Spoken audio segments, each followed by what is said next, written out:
to the bow. If your time to you is worth saving, and you better start swimming or you sink like a star, for the times they are a-changing.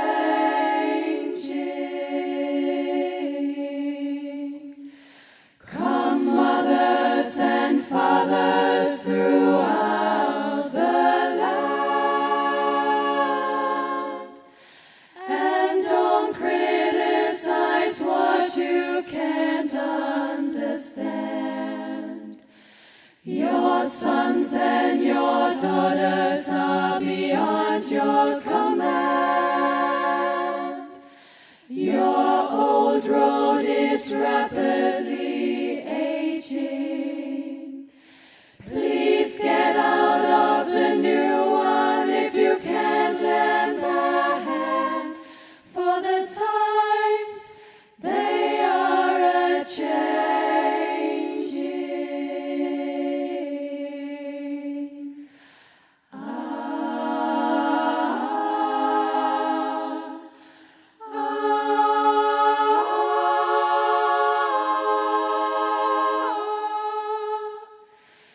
I Danmark er jeg født, der har jeg hjemme.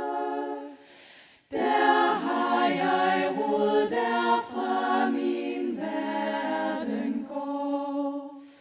Du danske sprog, du er min moders stemme. Så sødt velsigner du mit hjerte når. Du danske friske strand, hvor oldtids kæmpegrave står mellem Æblegård og Humlehave. Dig elsker jeg, Danmark mit fædreland.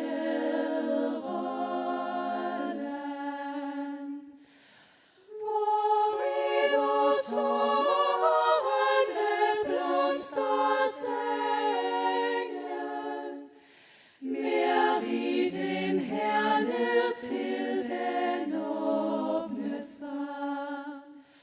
Hvor står fuldmånen over kløverengen, så dejlig som i byens fædreland. Du danske friske strand, hvor Dannebroen vajer. Gud gav os den udgift, den bedste sejr. Dig elsker jeg, Danmark mit fædreland.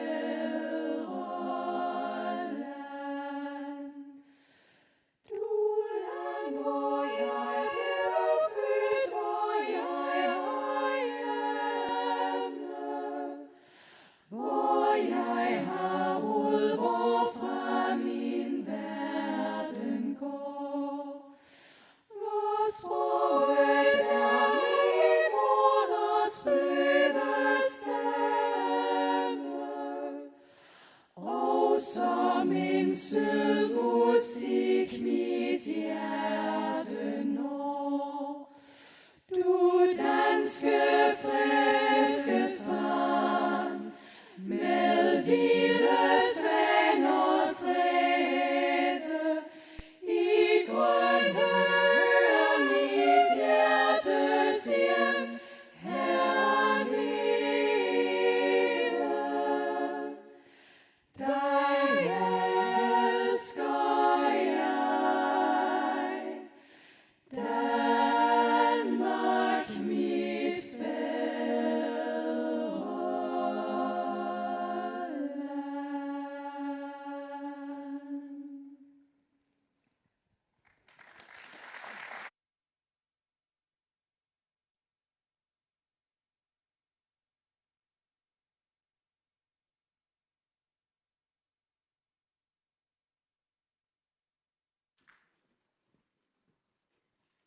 Madam President, Your Excellencies, Honorable Ministers, distinguished guests, ladies and gentlemen, friends from all over the world.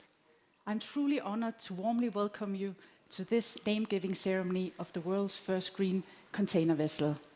It's a day we've all been looking immensely forward to, and a day and an achievement that many of you in this tent and watching online have worked so hard to collectively make possible. A truly happy, proud and historic moment in the world of shipping. My name is Camilla Holse and I'm the Head of Public Policy and Regulatory Affairs at Maersk, but today I'll be the one to guide you through our program. And what you just witnessed a moment ago was the Danish female choir Ungklang beautifully performing Bob Dylan's The Times Are Changing and the Danish song I Danmark er jeg født, which means In Denmark I was born. And what better way to set the scene for today's event? Bob Dylan's song about a call for action, about accepting and acknowledging that times are changing, and the Danish song written by our national poet Hans Christian Andersen as a tribute to his home country. Denmark, a leading and pioneering green nation, will also be the home state of our new vessel that will proudly carry the Danish flag. Our program today includes speeches from the chairman of A.P. Møller Mærsk, Mr. Robert Ursula, the CEO of A.P. Møller Mærsk, Mr. Vincent Clerc, and the president of the European Commission, our guest of honor and the soon-to-be godmother of the vessel, Ms. Ursula von der Leyen. The distinguished speakers represent an essential trinity for a green future: the courage for long-term commitment, the ability to execute, and the foresight to establish the necessary framework conditions. After the speeches, we will have the official name-giving ceremony just outside, and after that, there'll be guided tours on board the vessel. Then we'll end by having a standing networking lunch. I'll come back with much more practical information, but already now there's some important safety instructions. Please take note of where the emergency exits are, and in case of any emergency, there's security staff on site to help and guide us.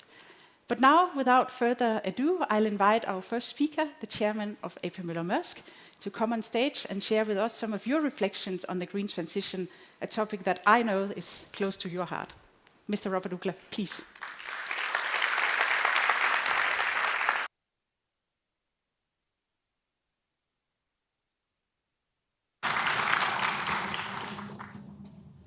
Thank you, Camilla. Madam President, Your Excellencies, Honorable Ministers, distinguished guests, ladies and gentlemen, friends of the House. On behalf of A.P. Møller Mærsk, on this beautiful day, I'm deeply honored to welcome all of you. Thank you for being here on this important day for the naming of the world's first container ship designed to sail on green fuels. Your participation not only adds to the significance of this occasion, but also underscores the power of unity and the power of collaboration as we jointly address what I think many of us believe is our generation's biggest challenge. We're here to celebrate a ship, but in all fairness, it is fairly modest in size. As mentioned to Madam President, when we entered the tent, this feeder vessel is only about 10% of what the biggest container ships usually carry. It holds a nominal capacity of around 2,100 20-foot containers. So it is a feeder ship. With that said, while it is fairly small, its importance and its impact transcend its physical dimensions. Trade is an integral part of human history, having connected communities for thousands of years. Trade enables critical supplies to reach what would otherwise be isolated corners of the world. And trade creates jobs when entrepreneurs and companies find markets for their products. Close to 90% of all trade is ocean-based. Moving goods by sea is by far the most effective, environmentally friendly mode of transportation. However, given the scale of ocean trade, it comes with a significant carbon cost. In total, close to 3% of the world's greenhouse gases are emitted from ships. Now, this is not a recent development. In fact, for almost 150 years, our supply chains have been highly dependent on fossil fuels.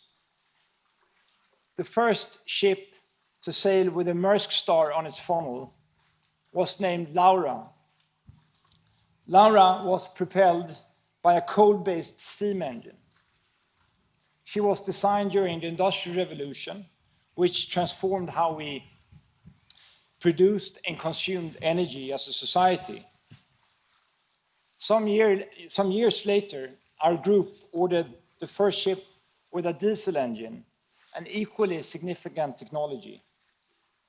Today, more than a century later, we embrace a new fuel. Similar to Laura, the steamship Laura, this ship represents an industrial revolution, yet of a green character.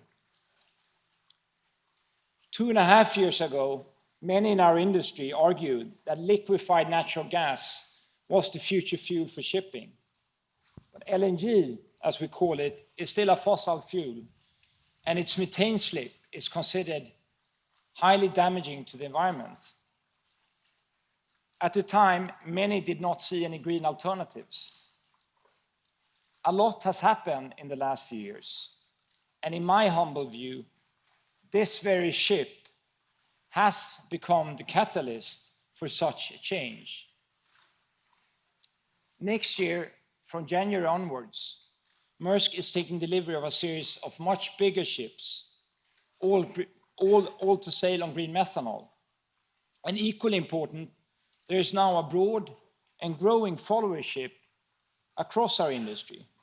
As we speak, more than 170 ships are about to be built or are being built or retrofitted to sail on green methanol. And we're not just talking about container ships, but also bulk ships, cruise ships, ferries, car carriers, tankers. Hopefully, and that is our aspiration and ambition, this is the beginning of a green revolution of our global supply chains. Together with partners in this room and elsewhere, we are exploring other pathways to decarbonize trade, including other fuels. With that said, the most important question is no longer how to develop new technologies, but rather how to speed up the implementation of the solutions available.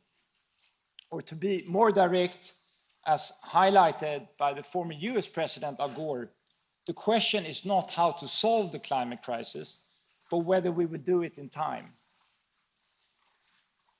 To successfully transition away from fossil fuels, we must jointly address the next big challenge, and that is to enable and scale the world's supply of green fuels. And let me just illustrate the magnitude of this challenge. By 2030, Maersk alone needs approximately 5 million tons of green fuels. And that is a real requirement given the order book we now have. Today, the global production of green methanol is below 100,000 tons.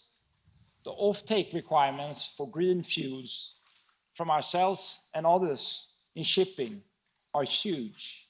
No company, no investor will be able to pull this off by themselves. Of course, we need the support of our many customers to be successful. Our customers have to embrace green transport solutions. But probably most importantly, our industry needs strong regulatory frameworks and the right incentives. This is truly critical. I'm very grateful for the significant efforts of Madam President's colleagues and the government of Denmark in this respect. And some good examples of the progress we're seeing is the inclusion of shipping in the EU ETS framework, as well as IMO's recently revised greenhouse gas reduction strategy, adopted at the MEPC meeting this summer. I also value the ongoing dialogues in the EU and elsewhere in the world about the necessary industrial policies required across the value chain to enable the production of competitive green fuels. The investment in production and infrastructure facilities represent a major opportunity to establish new green industries. We must make sure these investments happen. As we face obstacles on our journey ahead, let us be reminded and encouraged by our common purpose. The primatologist and anthropologist Jane Goodall once said, "We have not inherited this planet from our parents, rather we are borrowing it from our children." With this in mind, I sincerely thank our many passionate colleagues, partners, but also officials for valued collaboration and for your relentless efforts to turn the tide on climate change. You have my deepest respect. And finally, let me say we're also deeply honored that Madam President has decided to attend this historic milestone and accepted to become godmother of this ship. Thank you.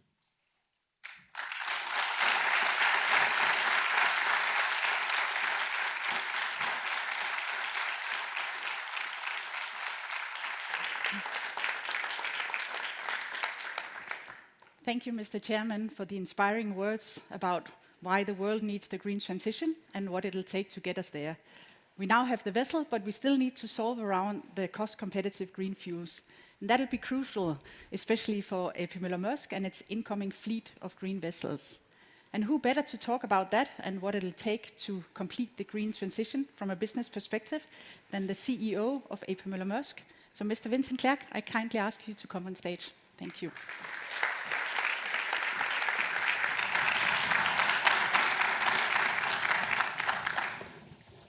Madam President, Your Excellencies, Honorable Ministers, distinguished guests, ladies and gentlemen, and friends of the House.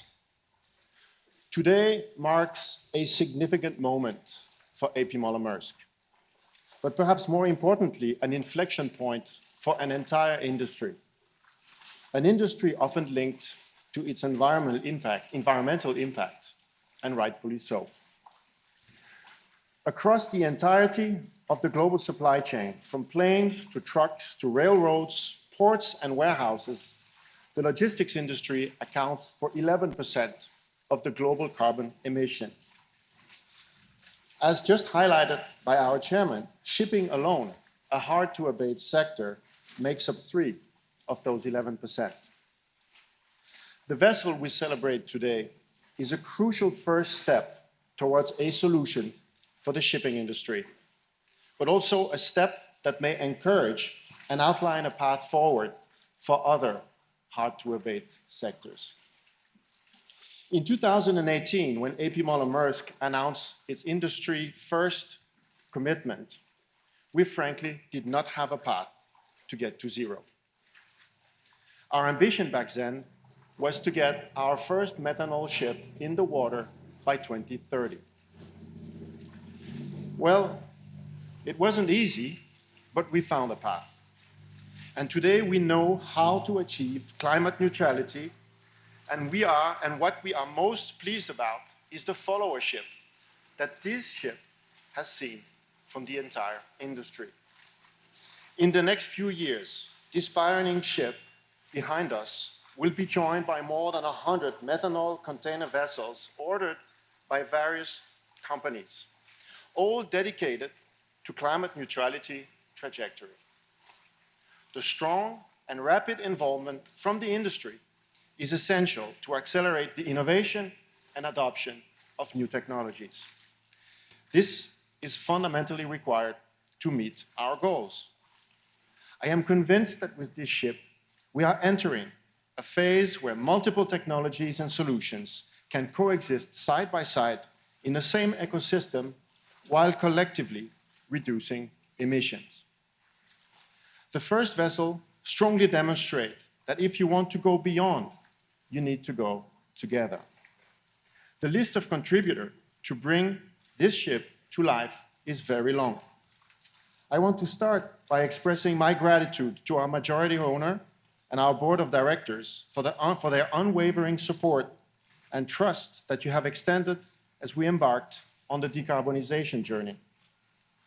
What seems intuitive today was not a few years ago, but you supported us all the way. Furthermore, I want to recognize the hard work done by so many colleagues across Maersk, and not least the Maersk crew making its first historic journey from South Korea to Copenhagen. Captain Peter Wilhelm van Rijn and Captain Brian Sørensen and their crew representing all of our highly and dedicated seafarers.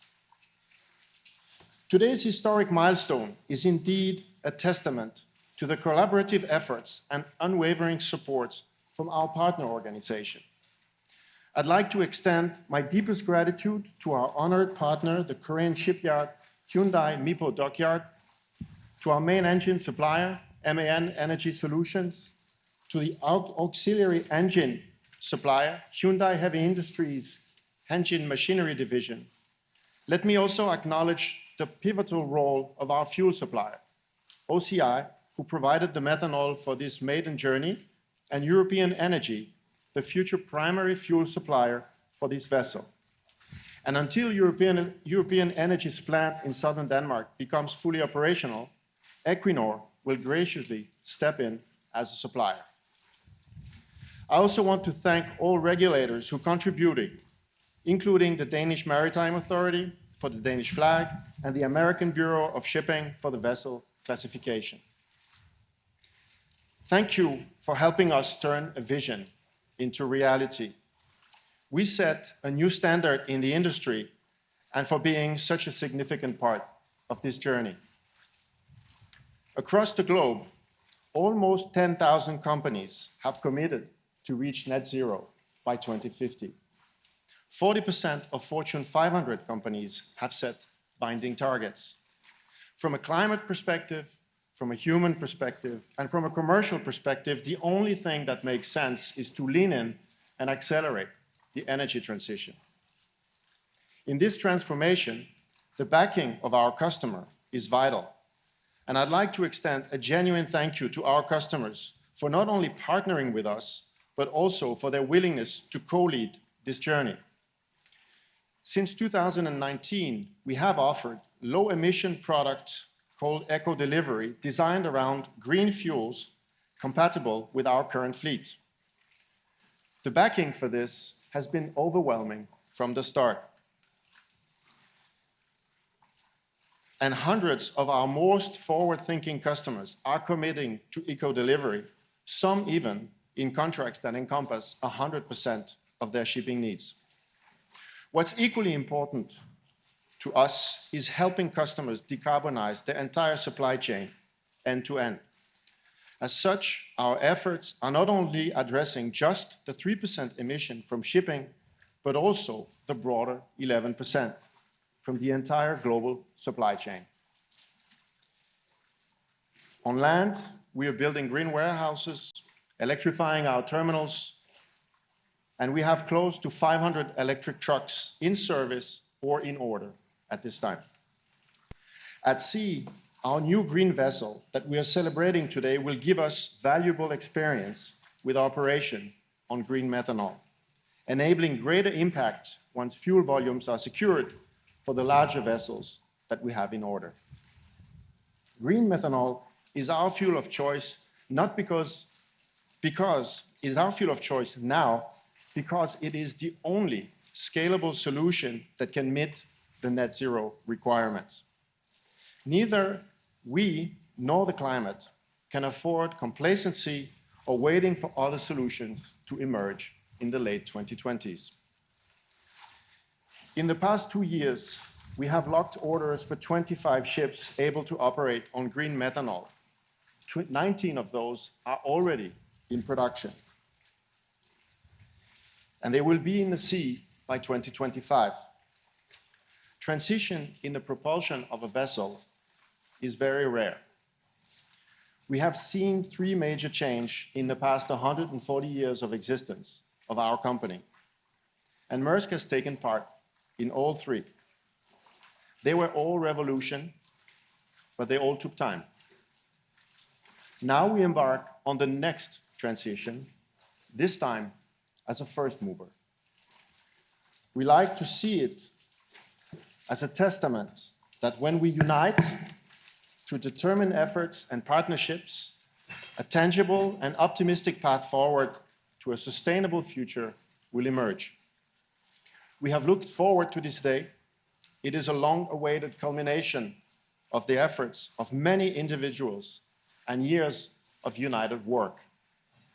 Yet we are acutely aware that this is just a beginning. Ahead lies even greater challenges, but as it is the case with all significant advancements, it starts with one. Thank you.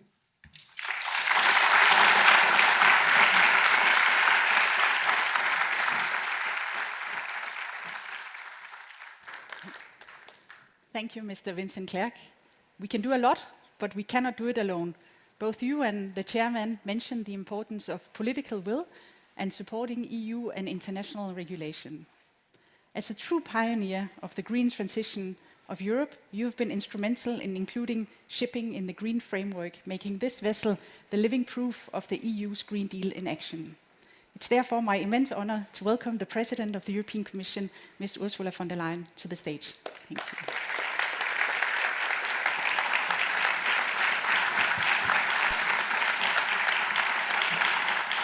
Thank you very much, dear Anne, dear Robert, dear Vincent, Excellencies, Ministers, distinguished guests. It is such an honor for me to be here today to christen the world's first green container ship. You have already heard from Robert and from Vincent how important this moment is. I couldn't agree more. Just a few years ago, a large vessel sailing on green methanol would have been unlikely, perhaps even impossible. So what led us here? Climate change and global warming are not new phenomena. Science and politics have been discussing them for decades. And for just as long, we've all known that we need to cut greenhouse gas emissions.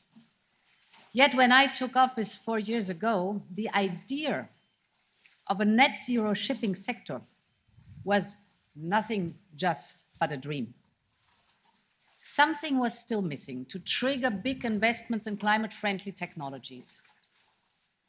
You needed certainty about the direction of travel, a clear route so that you could set sails.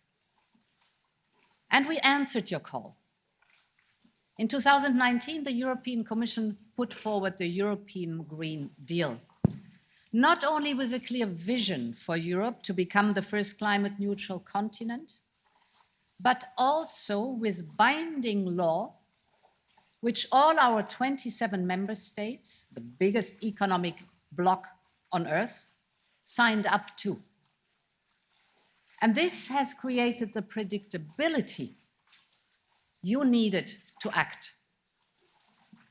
Under the Green Deal, we adopted several legislative proposals to make the shipping sector cleaner and more sustainable. And it was Maersk who seized the opportunity with a famous Danish foresight. 2 years ago, as you said, you ordered the first methanol-powered ship. And before the end of this decade, you expect 25 of your vessels to sail on green methanol.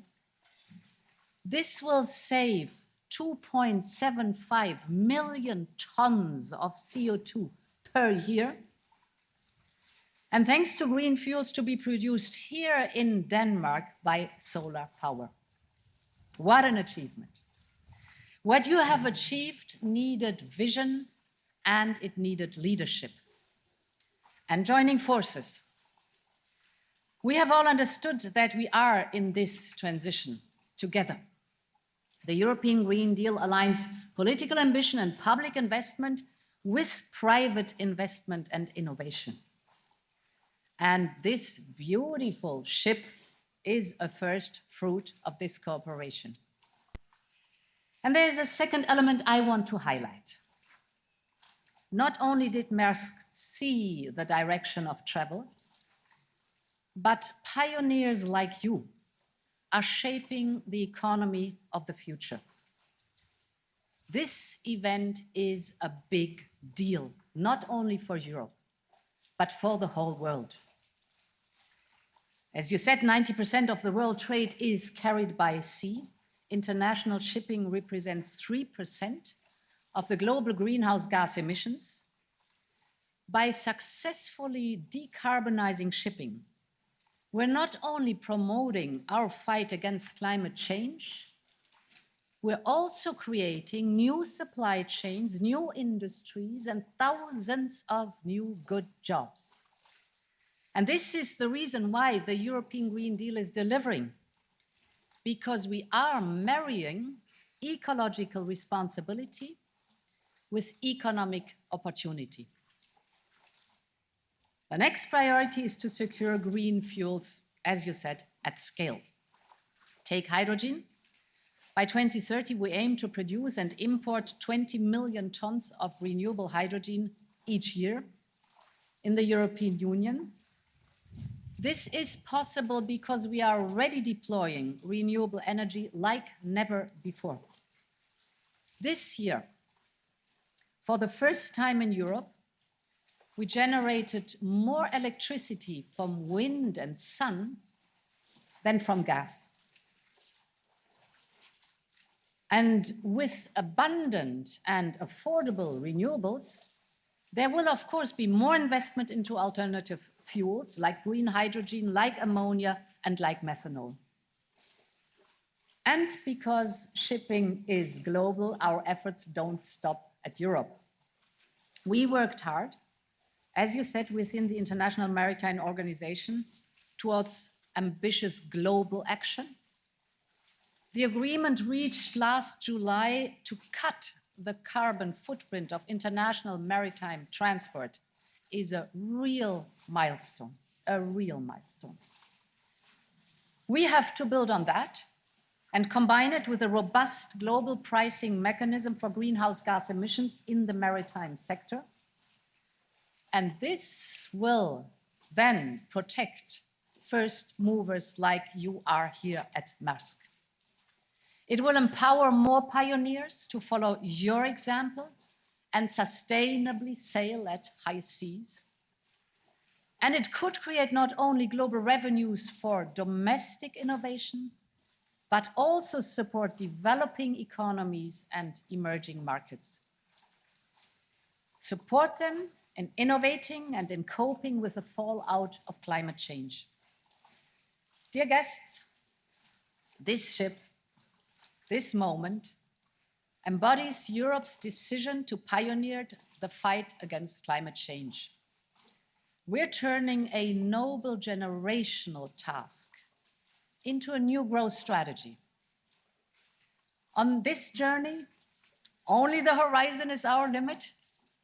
I am confident because we know our destination and our sailing ships together are on a clear course. We count on you. We know we can rely on you. So let's do the action that is necessary. Thank you very much.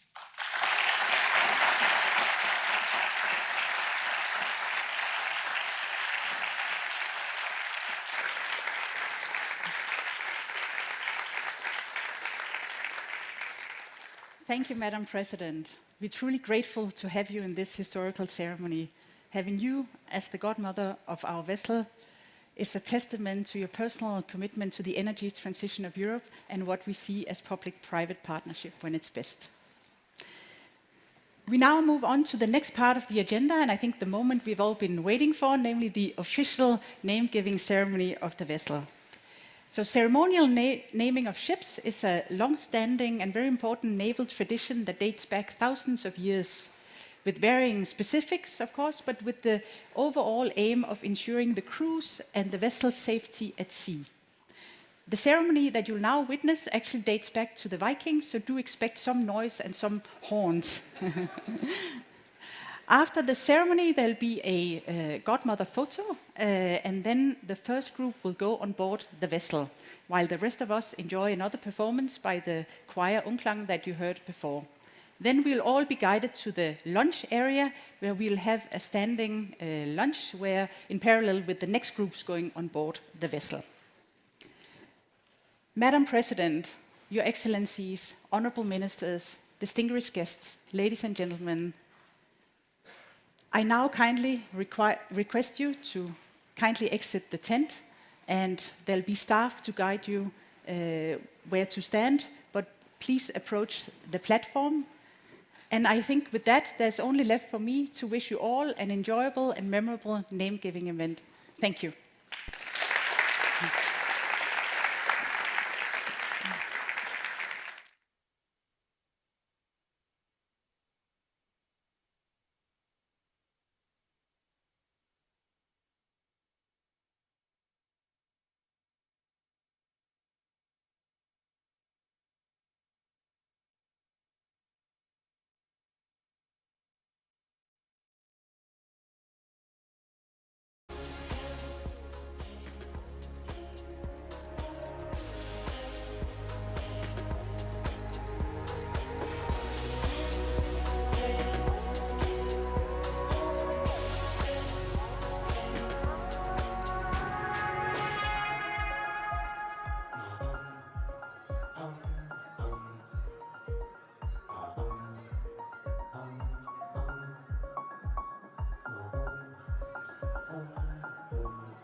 Become godmother for this pioneering vessel.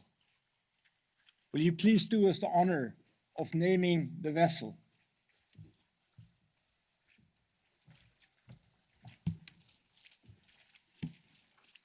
I name you, Laura Maersk. As you sail the waters of the world, may your journeys be smooth and your tasks successful. May you bring happiness to the crew and be a safe haven for all who board you. And may you bring prosperity and pride to all. I wish you Godspeed. Why don't you come close? Anna, and indeed, and the little ones. Now comes the big moment. You have to be here. Yes. And where's Anna? Anna.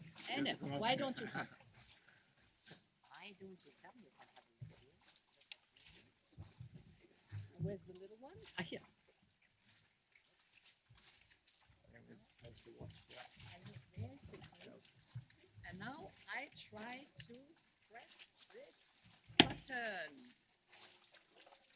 Yeah!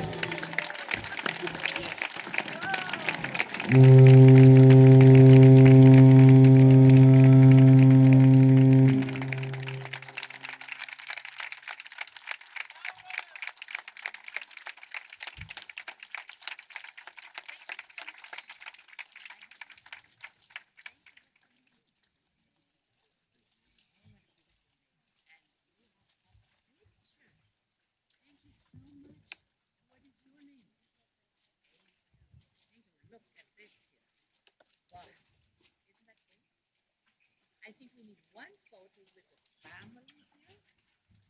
And Anna, Robert and Vincent. And Johan and Lara, Harry. come up med barnen. Kom upp. Alla, kom upp. We'll take a photo. Gabriel, come on here. Come on, Gabriel. Vincent, du också. Vi tar det samman. Yeah.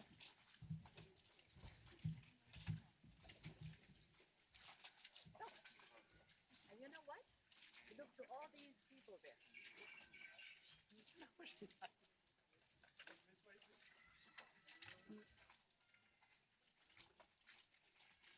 And maybe you want to go and push the button, the gripper like a picture. What? I just pushed the button. I have Together. So you know what? You can come with me. Gabriel, if you want to know why Robert do you want to go, I take Gabriel. You give me your hands. And you know what we can do? There we go. Go up this way. Thank you. We've pushed hard. You know what happened? The bottle went slammed against the ship and went boom. And this was the baptizing of the ship. And now you know what the name is. You can read it. All right. So now I'm curious to see the ship from inside. Yes. We're going to have a look. So this ends the formal ceremony. Let me say a big thanks, Madam President. It was a flawless executed naming. We're not surprised. This is a small memento for this historic milestone and for your support to our industry. A big thanks from our end.